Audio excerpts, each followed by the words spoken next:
Now to another company we've been following closely, Zynga. The social gaming giant just amended its S-1 filing, adding new information about why its potential $7 billion valuation is justified. Zynga aims to raise more than $900 million in an expected IPO next week. For more, let's bring in Maha Ibrahim, a partner at Canaan Partners, a venture capital firm that funded Zynga competitor Kabam earlier this year. Maha, welcome back to Bloomberg West. Thank you very much. Good to see you, Emily. So Zynga has been on the road all week. I'm sure you guys have been watching this closely. What have you been hearing about how it's going?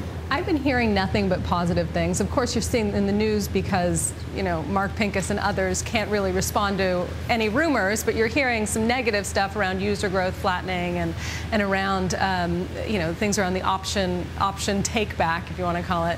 But generally, this is a company that's the gold standard. Its financials and growth rate look amazing, particularly relative to the IPOs that we've seen in the past 6 months.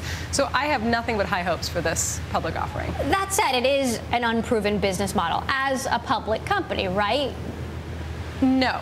I think that if you look overseas to countries like China, Japan, Korea, where you have very, very similar business models, this freemium game model, and companies like Tencent or Shanda, there are absolute comparables, just not in the United States. What about Mark Pincus and his tough management style that we've been hearing about, this question of whether employees are going to stick around after the IPO because reportedly a lot of people are unhappy there? I think people will stick around because it's such an exciting place to be. Again, it is the nexus of social gaming as it stands today. And yes, there will be competitors like the one that I funded, Kabam, who will come and give them a good run for their money on the other side of social games, on immersive games. But he's done such an amazing job, and has his team, in building this up, that I have a hard time believing that people will just jump ship because they found liquidity. Let's talk about investing in social gaming. I was speaking with Chang yesterday of the Mayfield Fund. He has made social gaming investments in the past, but now he says that's done, it's peaked. He is not looking at that anymore. I mean, what do you think? It is a very, very difficult business to start today. Kabam, Zynga, Playdom, Playfish, they all started when customer acquisition within the Facebook umbrella was so much easier, was so much cheaper. Facebook was a more viral channel than it is today. Facebook has really turned a lot of its virality onto other applications like music, video, shopping with their deal service, and has turned away some of the viral aspects of gaming. So no, I would not invest or start a new social gaming company today. So what do you see as the future of the current social gaming companies out there? There are a lot of smaller companies. Do you think there's going to be consolidation in this space? There will be consolidation, that's no doubt, particularly if you see Nexon, which is just going public now, coming into the U.S. market and acquiring U.S. properties.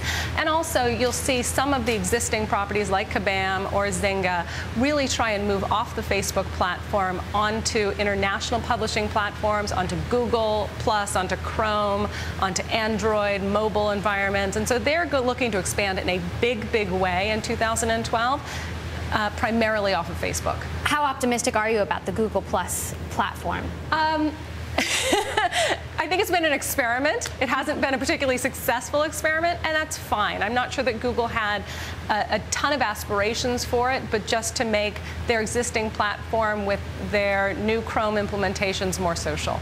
Now, I also want to ask you about some of these software acquisitions that we've been seeing. Sure. SAP buying SuccessFactors, which was a longtime portfolio company of yours. Yep. Oracle, Salesforce also making acquisitions in this space. Where is all of this going?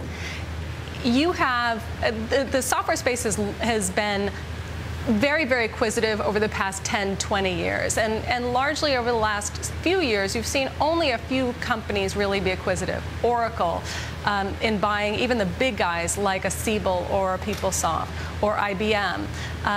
It's only been recently where you've seen folks like SuccessFactors jump into, Salesforce.com jump into the market and start acquiring companies, or SAP.